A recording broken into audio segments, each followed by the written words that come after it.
Research on the Bray School has been going on for a very long time. We're constantly trying to learn more, answer more questions as accurately as possible, and it will go on really indefinitely as new information and new technologies to study the building arise.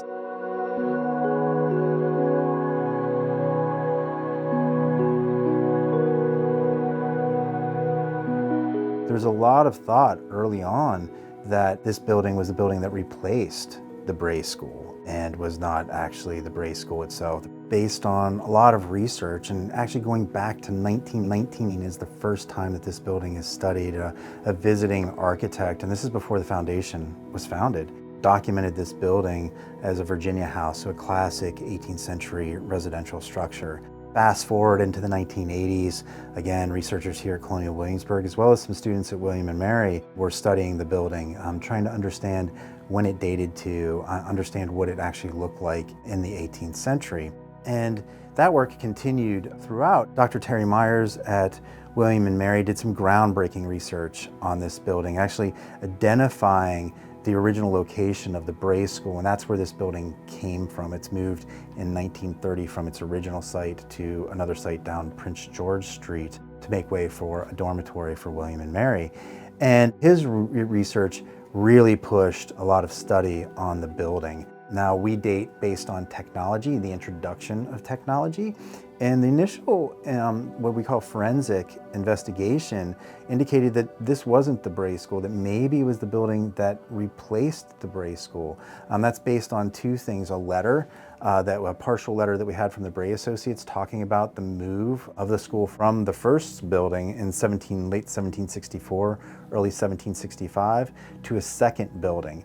And it says that the teacher, Ann Wager, stayed in the building as long as it was tenantable. A lot of researchers saw that as an indication of condition, or actually bad condition, and so that they were forced to move because of the condition of the building. And so that feeds into the building fell down and then another building replaces it. Also, in this building we have the pigment chrome yellow used in the very first paint layer, and chrome yellow isn't introduced until the 19th century. So again, indicating that we did not have the Bray School, we had the building that replaced the Bray School.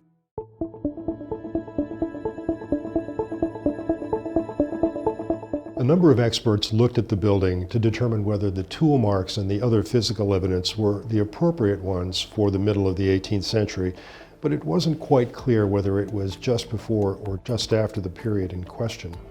So we turned to the science of dendrochronology to get a firm date. Dendrochronology is the science of statistical tree ring growth. By taking samples from a number of ancient living trees in a specific region, you can determine whether trees grew more or less in each given year. And then, by comparing samples from an early structure, you can often determine when that timber was cut compared to the tree ring database.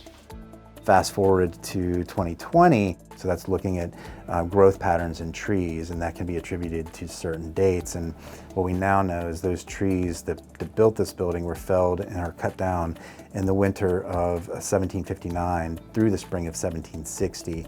And when you cut down a tree in the 18th century for construction, you very quickly start forming it into the framing and using it for construction. The school opened September 29th, 1760. Indicating that we had the Bray School. So it put a new puzzle piece into place. And so with that puzzle piece, we went back and looked at all that other information. We actually obtained a copy of the entire letter that talked about the building being tenantable. And what it was actually talking about was the number of children, that the building was too small for the number of people. It had nothing to do with the condition of the building. The building was actually brand new when the school moved in. And then the chrome yellow, we were able to go back in and do more sampling, look at that in our conservation labs here. And what we know is that paint is a status symbol. This was a rental property, and the owner of the property didn't paint the trim work. In fact, the trim work remained raw wood throughout the 18th century, being painted for the first time in the 19th century. So we have the Bray School.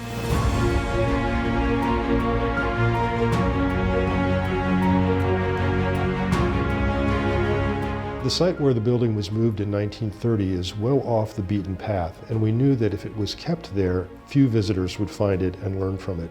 And so, working with William and Mary, we determined to move the building back to the historic area where it would be seen by the hundreds of thousands of guests who come to Colonial Williamsburg every year. And everything came through flawlessly. The research on the Bray School has been going on for a very long time. We're constantly trying to learn more, answer more questions as accurately as possible. And it will go on really indefinitely as new information and new technologies to study the building arise. It's incredibly important and meaningful to have the Bray School in the historic area today. The children, the teacher, the members of the trustees here in Williamsburg, they all interacted with one another. So the power of Colonial Williamsburg is that we have a town to interpret, an 18th century town, the colonial capital of Virginia.